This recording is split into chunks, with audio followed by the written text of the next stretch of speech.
Hey guys, welcome to the Binge Zone. On today's video, we're going to be talking about the Netflix original movie, Feel the Beat.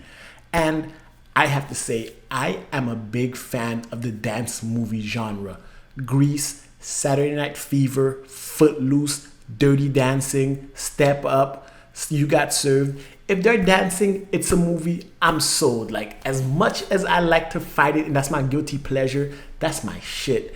And you have Sophia Carson, who besides being beautiful, is also the star of the Disney Channel original movie Descendants 1, 2, and 3. So I'm like, you know what? She can act. You have someone who I believe can act, and you have the dance genre. It was like this movie was made to indulge my guilty pleasure. So I went and watched it, especially after seeing the trailer.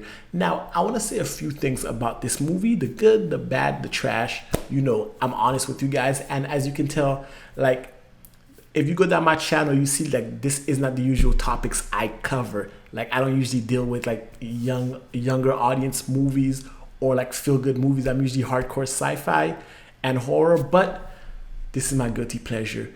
But I will say, if you saw the trailer to this movie, you saw the whole movie. Like, you get the plot of the movie. And I feel like every time you watch a dance movie, you already know the plot, like the obstacles they win at the end. Hoorah, rah, rah. That's not why I'm watching it. I'm here for the sweet, sweet moves. And I have to say, while the plot itself was completely predictable, I enjoyed the movie. I had fun. Besides the dancing and the, shaking or whatever, I can't dance, but fuck it. I love me a good dance movie and I love to try to dance. So I was in there like swimwear, right? So I'm watching the movie. I'm enjoying the movie. It's a feel-good movie. The plot isn't that deep. Like, it's your typical average dance movie. But because it's such a feel-good movie, like, I enjoyed it. Like, the movie starts off, you have this character, right? April. And she pretty much was a dick to somebody, a stranger. And that stranger ends up being Ruth such and such, who is like the high-ranking, like, final say of dancers in New York. And because she was a jerk, she stole her taxi and knocked her over.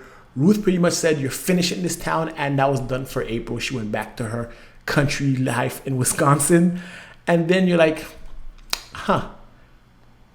I mean, she was a dick, so fuck it, whatever, right? But when she meets this group of girls that she has to teach to dance, at first I was like, I'm only in this because I love the genre. But then, like, every character that they introduced, like, all the little girls had their own stories per se, and it was endearing. I found myself rooting for some characters. I found myself sad about other characters, and some characters blossomed into their own. Now, that's the great part of this movie. It's the lessons from everybody else. While we have April, the main character, we knew this is typical movie arc. She starts off a dick and mean, and by the end of the movie, she's selfless and caring for these little girls. I don't care about that. Fuck that. Like, she can dance. She's good. Sophia's cute. I'm in there, right? But it's when we see the involvement of the town, because this is a small town, and this town ain't got shit going for it. Like, legit nothing happening. So when the dance team starts to elevate and you see the involvement of the entire town, I'm just like, well, shit. I like the support. I love seeing the fathers. I love seeing, like, another guilty pleasure of mine is, I think I'm going to be one, is dance dads. Dance dads are the hilarious ones. Like, they're like super macho men, like, rah, rah, rah, my daughter can puree better than your daughter and all that, right? And I'm all for it. I love that comedic aspect. And I love the fact that it is a family movie, but the family is not constrained to one singular nuclear family. The entire town of New Hope, or whatever the town's called, is part of it. And overall, the movie was so feel good. Like, it was so wholesome. I enjoyed it. Like, even when they showed the kids dancing, like, there was no super vulgar, nasty shit for kids to be not doing in the movie. Like, you had age appropriate shit, and I enjoyed it. Like I said, I like seeing them move. I like seeing the dancers do their thing. I enjoyed the movie. And if you're looking for a movie to watch where it's pretty much feel good and lots of dance numbers, and you get to see the progression of dancers, because again, like I said, I can't can't dance, but I love to try to think I can. So every time I see people actually learning to dance on camera, it brings me full. This movie made me full. That's what it was. I was full of joy. I enjoyed watching this movie. I had fun, and I don't care what people say, how cheesy it might be. It's a guilty pleasure. I love this movie. If you like dance movies, you like having fun, you just want to watch a movie and just feel good, like this is a movie you could watch. I highly recommend it. 10 out of 10.